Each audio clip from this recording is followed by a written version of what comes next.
Are you like me and you like great books? Well, I found a place that has a lot of great books. A traditional publisher right up in Macon County, Deep Read Press. DeepReadPress.com, that's the website to find out exactly what they have. And again, they got traditional books. They are a traditional publisher. Deep Read Press does a lot of things that I particularly like, and most of them has to do with great books. So if you're looking for a publisher to publish, or if you're just looking for a place to find a lot of great books, it's Deep Read Press at DeepReadPress.com. Welcome to the Deep Read Press Show. I am C.O. Gammon, and I'll be with you today. Our co-host Connie Howe will be back next week. Today, let me get started first. I'd like to thank everyone that's been listening to this program. We have had thousands of impressions and listens and likes, and we do appreciate it. The show is doing really well across our entire network, and it's because of you, and we do appreciate it. I'll also remind you that at the end of this program, we will have a contest keyword, which if you will email it to us, and you're the fourth person to do so, you can win a book. The address to email to is deepreaderclub@gmail.com. Okay, now let's get started. We're going to use a guest interviewer today. Mr. Eddie Kirk interviewed Shena Newberry Wilder a few days ago, and we will carry that interview today. And there's no reason for us not to get right at it. So go ahead, Eddie. Take it away. Hello, folks. I want to welcome you to today's podcast. Let me introduce myself. My name's Eddie Kirk, and today's podcast is for Deep Read Press. We are going to be interviewing a very interesting lady, a new author, and her name is Shena Newberry Wilder. We hope that you enjoy this. I'm going to be going over several questions with her. We hope you find this interesting. So, Shena, the first thing I would like to ask you is tell us a little bit about yourself. Well, like I said, my name is Shena Newberry Wilder. I guess I'm a little nervous. Don't worry about it. In rural Tennessee. I've got 3 college degrees. I'm a teacher, or have been a teacher. Okay. And in 2013, I retired. But in 2021, I got the teaching bug again. And now I work at a private Christian school. I love literature. I love history. I love research. Okay. And what about your family life? I'm married to a man that I'm absolutely crazy about. We have 8 children, 4 biological and 4 adopted. I also have 4 beautiful grandchildren. We live on a 40-acre farm with chickens and cattle. Other things that I enjoy is oil painting, cooking, and I'm pretty active in my church. So, Shena, how has writing, how has it been important to you? Writing has always been something I've enjoyed. When I was a little girl, I kept diaries and journals. As I got older, I began to set some goals. I began to try to do some things for myself, and I really thought my first book would be an autobiography about all the ups and downs of my life and that of my family. And it's still a passion that I do hope to finish one day. I've been interested in writing for as long as I can remember. Putting my thoughts on paper or a laptop, which is what I use. It's a cathartic experience. Anyone can write, but to experience writing as a process, it has a different emotional expression. For me, the process just comes from my heart.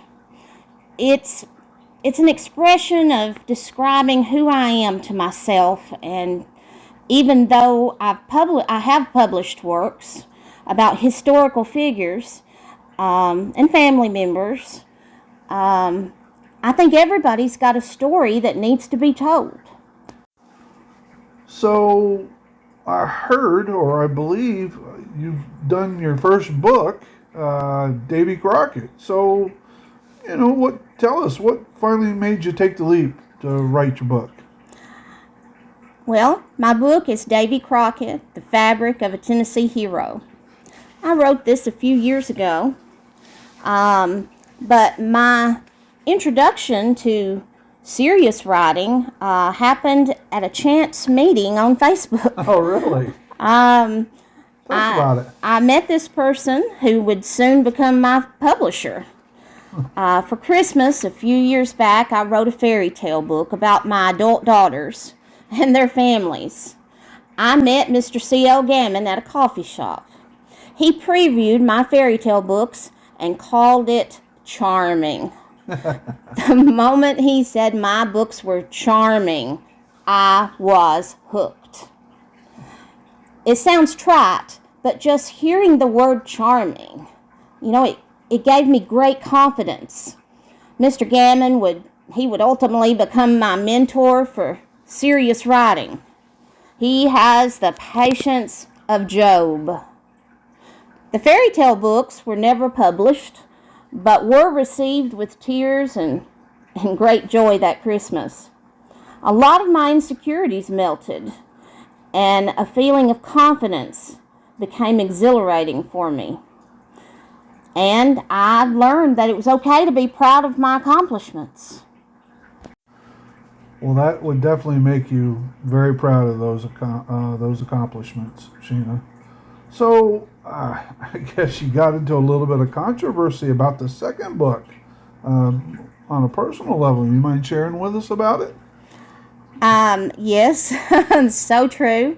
My second book was about my great uncle. His name was William Donahoe. Most called him Bill. He was a police officer in Nashville. Really? And he was actually one of the youngest police officers ever hired in Davidson County. No way.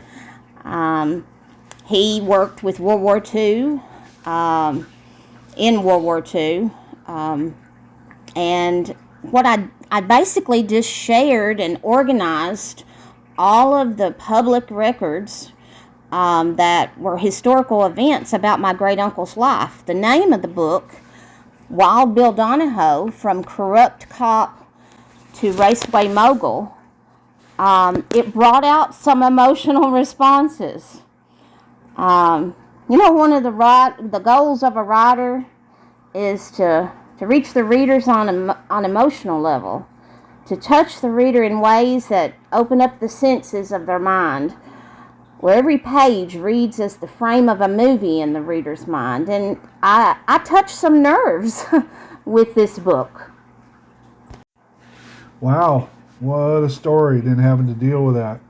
So now that next question I have is, now that you've published a couple different books, do you feel like you get treated differently? Yeah, I really do. In some ways, family and friends, they're always vocal about being proud of me, telling me how much they enjoy reading my books.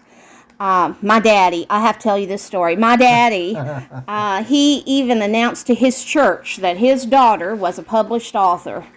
And a lot of his friends contacted me about purchasing my books. It was quite an honor to be praised this way. I think I've always projected a more private appearance. So when people find out that I've done something astonishing, they say, "I didn't know you could write. Your books are amazing." And everyone says, "Okay, what's your next book going to be about?" And I just feel very blessed and honored by their praises.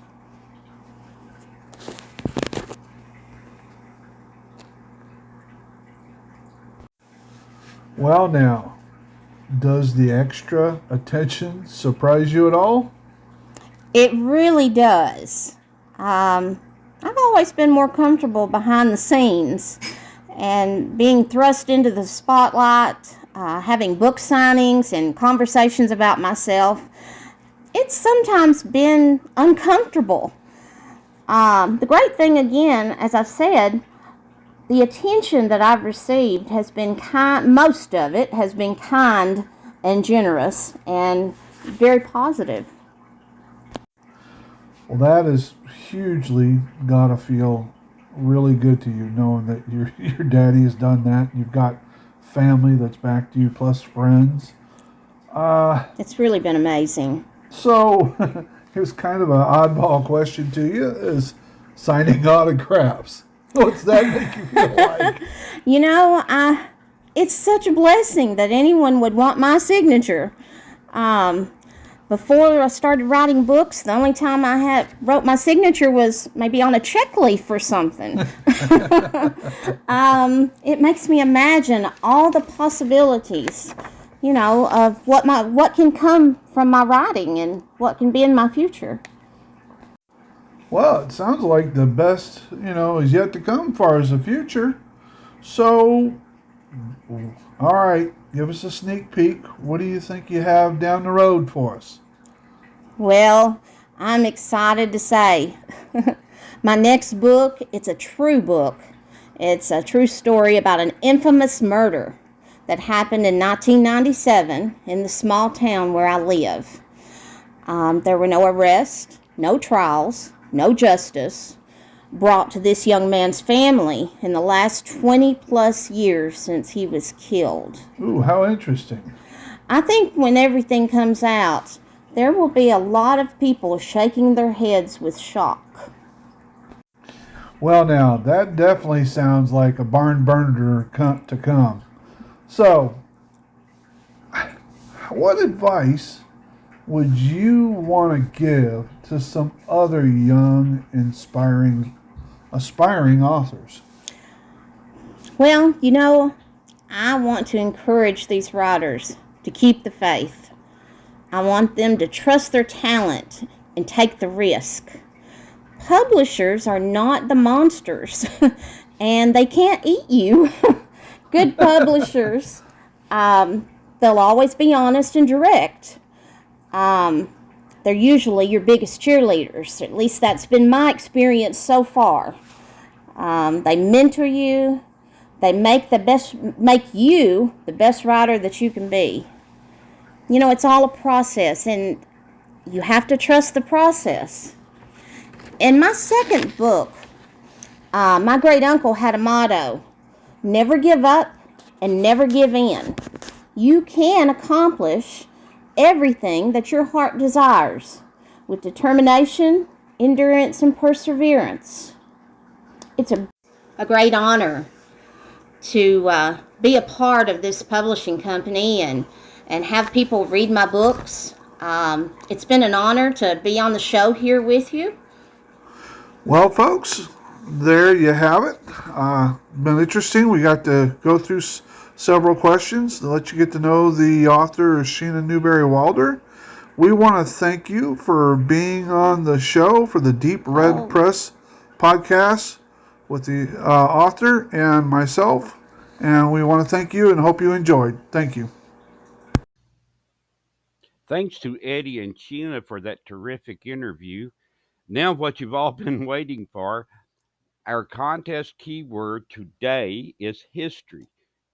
If you'll just email the word history to deepreaderclub@gmail.com, you will have an opportunity to win a free book. No strings attached, no questions asked, nothing like that. Before we go today, there's another thing I'd like to touch with you.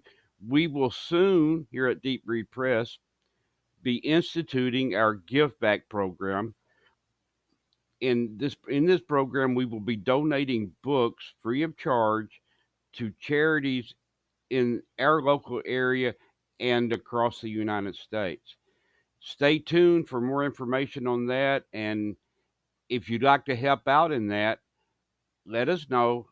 Email us at either deepreadpress.com or deepreaderpress@gmail.com, and we will get that information to you if you'd like to help out. So it is time to wrap it up today. We appreciate you listening. Always remember, be kind to each other and keep smiling. Always keep smiling.